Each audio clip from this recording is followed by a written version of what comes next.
الحمد لله نحمده ونستعينه ونستغفره ونؤمن به ونتوكل عليه.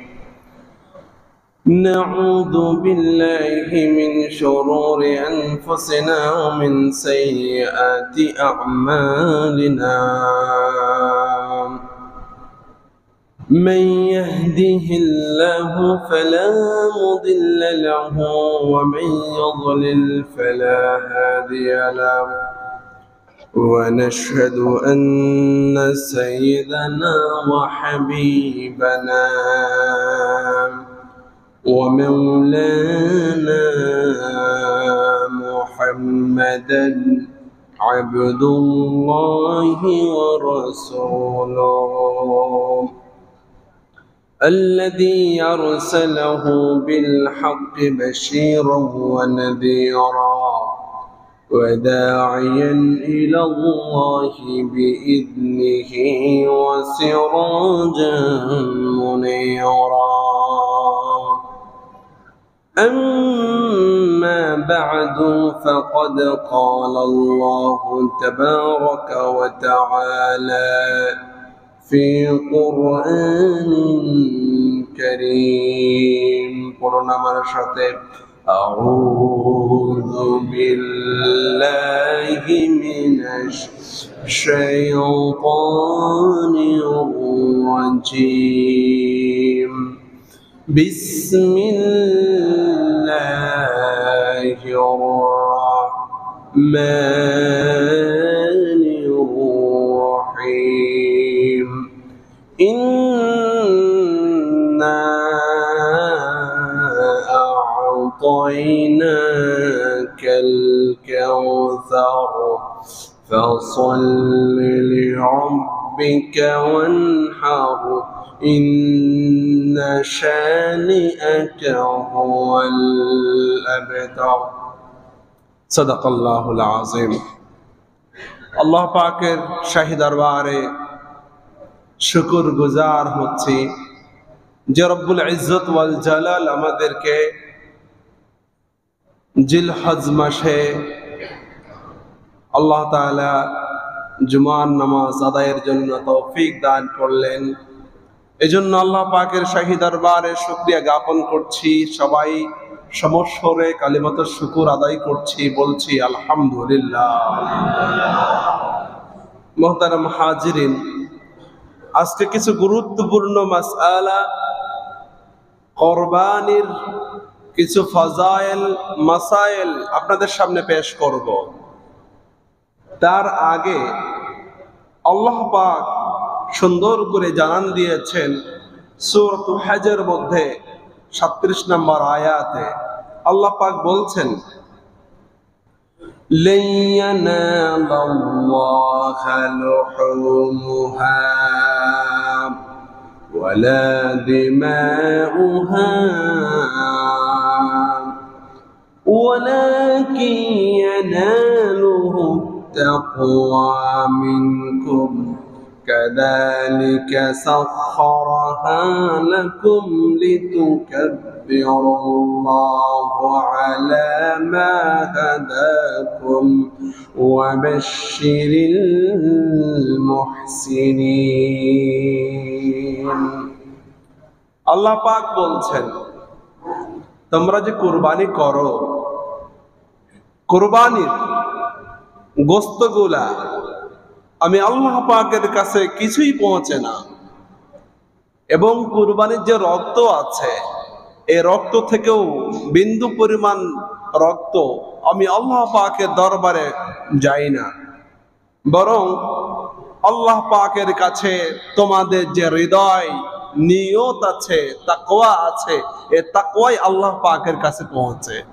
তোমরা যারা কুরবানি কবুল করাতে চাও তোমরা বলো আল্লাহু আকবার। বলেন সবাই আল্লাহু আকবার, আল্লাহু আকবার। আর আমি আল্লাহ পাক যারা তাকবীর পাঠ করবে তাদেরকে আমি এই কুরবানির মাধ্যমে, স্যাক্রিফাইসের মাধ্যমে হেদায়েতের মহা দৌলত আমি আল্লাহ পাক দান করে দেব। পড়েন সুবহানাল্লাহ। শুধু তাই না, যাদের কোরবানিটা কবুল হয়ে যাবে আল্লাহ পাক বলছেন লিতুকাব্বিরুল্লাহ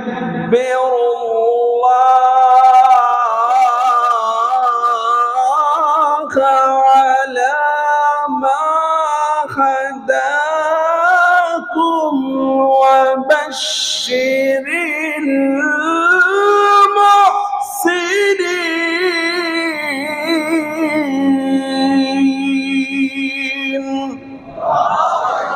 আমাদের যাদের কোরবানি কবুল হবে আল্লাহ পাক বলছেন আমি কোরআন আল কারীমের মধ্যে জানান দেই ওদেরকে জান্নাতের আমি সুসংবাদ দিয়ে দিলাম। সুবহানাল্লাহ। কোরবানি যদি কার কবুল হয়ে যায় জান্নাতের ওয়ারেন্টি গ্যারান্টি আমাদেরকে দিয়েছেন একজন, তিনি কে? ভাইরা আমাদের গোশত, আমাদের কুরবানির রক্ত আল্লাহ পাকের দরবারে যায় না, কিন্তু আল্লাহ পাকের দরবারে যায় আমাদের তাকওয়া। এই জন্য বিশ্বনবী সাল্লাল্লাহু আলাইহি সাল্লাম সুন্দর করে জানান দিয়েছেন গোলাম ইন্নাল্লাহা লা ইয়ানজুরু ইলা সুওয়ারিকুম, রব্বি কারীম কোনদিন বান্দার সুওয়ার চেহারার দিকে তাকায় না, বান্দার আল্লাহ রাব্বুল আলামিন কোনদিন টাকার দিকে তাকায় না, পয়সার দিকে তাকায় না, ওয়ালাকিন ইয়ানালুহুত তাকওয়া মিনকুম। আবার নবী আলাইহিস সালাতু ওয়াস সালাম বলছেন আল্লাহ পাক তাকায় তোমাদের আমালের দিকে, তোমাদের কলবের দিকে। সুবহানাল্লাহ। আমরা মানুষ, আমরা তাকাই গরুর দিকে। ভালো করে বুঝার চেষ্টা করুন, আমরা মানুষ, আমরা তাকাই গরুর দিকে। আল্লাহু আকবার। আর আল্লাহ পাক আরশে আজিম থেকে আমাদের গরুর দিকে তাকাই না, গরুটা কতটা মোটা তাজা এই দিকে তাকাই না, আল্লাহ পাক তাকায় বান্দার কলিজার দিকে। পড়েন সুবহানাল্লাহ। আহা, আমরা মানুষ, প্রায় মানুষ ফোন দিয়ে বলে হুজুর গরু তো কিনছি 6 লাখ টাকা দিয়ে, 2টা গরু হুজুর কিনছি আমরা, আলহামদুলিল্লাহ দোয়া কইরেন। আলহামদুলিল্লাহ, অবশ্যই দোয়া করি।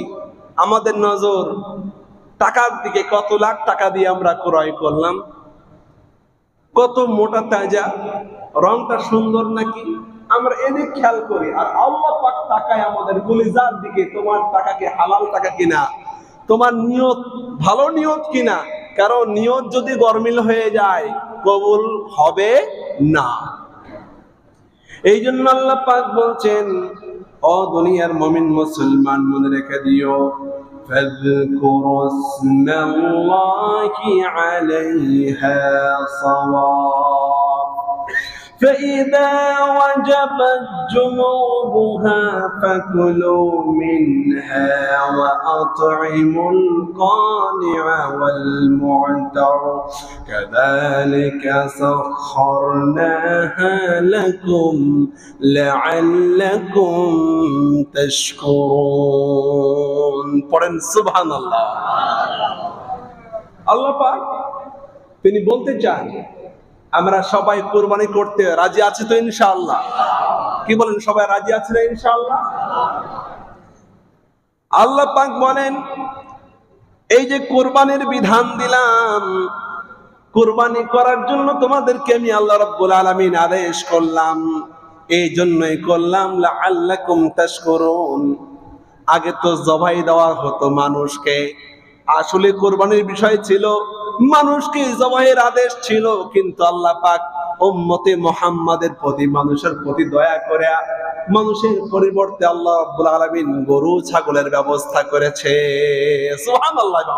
এই জন্য বলা হচ্ছে এই জিলহজ মাসে কুরবানির সময় তোমরা বেশি বেশি আলহামদুলিল্লাহ বলবা। বলেন আলহামদুলিল্লাহ। প্রিয় বন্ধুগণ আমার, আপনাদেরকে কুরবানির কিছু ফাজাইল শোনাতে চাই। এই কুরবানির ফাজাইলটা এমন, আমার সাথে আপনারা পড়ুন যারা পারেন। ইন্না আ'তাইনাকাল কাউসার। পারেন না সবাই? ঠোঁট মিলিয়ে পড়েন, মহব্বতের সাথে পড়েন।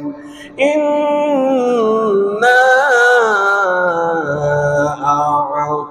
আ'তাইনাকাল কাউসার ফাসাল্লি লিরাব্বিকা لربك وانحر إن شانئك هو الأبتر। কত বড় অর্ডার! ১৫০০ বছর আগে আল্লাহ পাক বলেছেন একবার, ফাসাল্লি লিরাব্বিকা ওয়ানহার, নবী আপনার রবের জন্য আপনি নামাজ পড়েন আর আপনি কুরবানি করেন। পড়েন সুবহানাল্লাহ।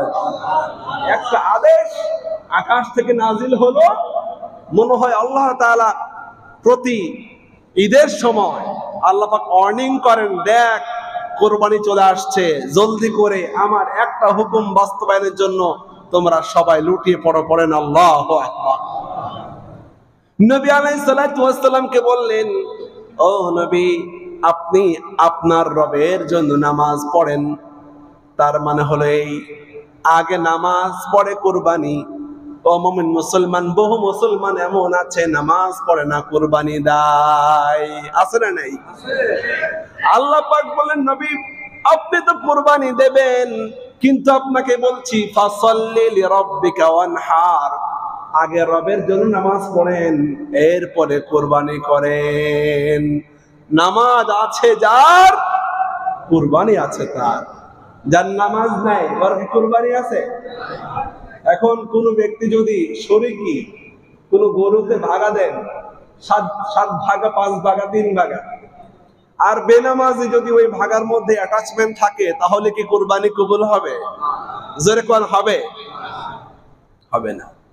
কুরবানির এত ফজিলত আপনার অবাক হবেন। হাদিস শরীফ থেকে বলছি, কিন্তু নবী আলাইহিস সালাতু ওয়াস সালাম বলছেন এভাবে। নবী আলাইহিস সালাতু ওয়াস সালামকে প্রশ্ন করা হলো, গো রাসূলুল্লাহ মা হাদিহিল আদাহি ইয়া রাসূলুল্লাহ, ও গো আল্লাহর রাসূল এই যে জবাই করা, কুরবানি করা, এটা আবার কি? হুজুর বলছেন, সুন্নাতু আবিকুম ইব্রাহিম, তোমাদের আদি পিতা জাতির পিতা ইব্রাহিম আলাইহিস সালাতু ওয়াস সালামের সুন্নাত। সুবহানাল্লাহ। নবী আলাইহিস সালাতু ওয়াস সালামকে প্রশ্ন করা হলো, ফামা লানা ফিহা ইয়া রাসূলুল্লাহ, ও গো রাসূল কুরবানি করলে ফায়দা কি হবে, সওয়াব কি হবে, লাভ কি হবে? হুজুর বলছেন, শোনো, কুরবানি করলে বিকুল্লি শাআরাতিন হাসানা, পশুর গায়ে যত পরিমাণ পশম আছে, রব্বে কারীম প্রত্যেকটা পশমের বিনিময়ে এক একটা সওয়াব বান্দার আমলনামায় আল্লাহ পাক লিখে দিবে। সুবহানাল্লাহ। সাহাবা ইকরাম প্রশ্ন করেন, হুজুর আমরা তো দেখি একটা গরুর, একটা দুম্বার, একটা ভেড়ার গায়ে অনেক পশম, প্রত্যেকটা পশমের বিনিময়েও কি সওয়াব দেওয়া হবে? যে সমস্ত পশুর একটু বেশি বেশি পশম হয়, যেমন ভেড়া, ফাসুফু ইয়া রাসূলুল্লাহ, হুজুর ভেড়ার যে পশম বেশি, বেশি পরিমাণ পশমের পরিবর্তে সওয়াব দেওয়া হবে? হুজুর বলছেন, শোনো, বিকুল্লি শাআরাতিন হাসানা, ভেড়ার যত পরিমাণ পশম আছে ওই পরিমাণ পশমের পরিমাণ সওয়াব বান্দার আমলনামায় আল্লাহ পাক লিখে দিবে। সুবহানাল্লাহ। যতগুলো পশম আছে ভাইরা আমার, খেয়াল করবেন, একটা গরুর গায়ে কত পশম, একটা ভেড়ার গায়ে কত পশম।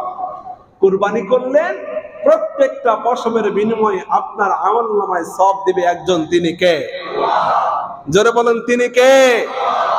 এবার আপনাদেরকে মুসনাদ আহমদ থেকে একটা হাদিস শোনাতে চাই।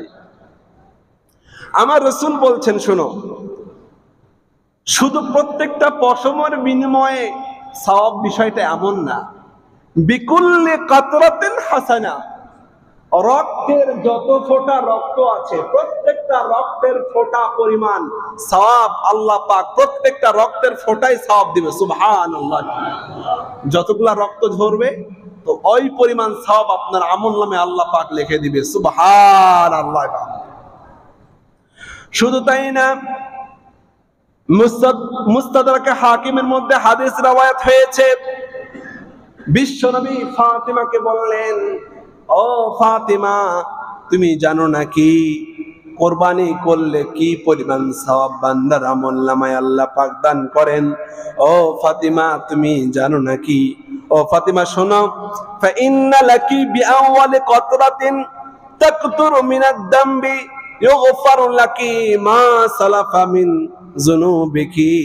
ও ফাতিমা, যখন তুমি তোমার কুরবানির বস্তু জবাই করতে শুরু করলে, প্রথম রক্ত ফোটা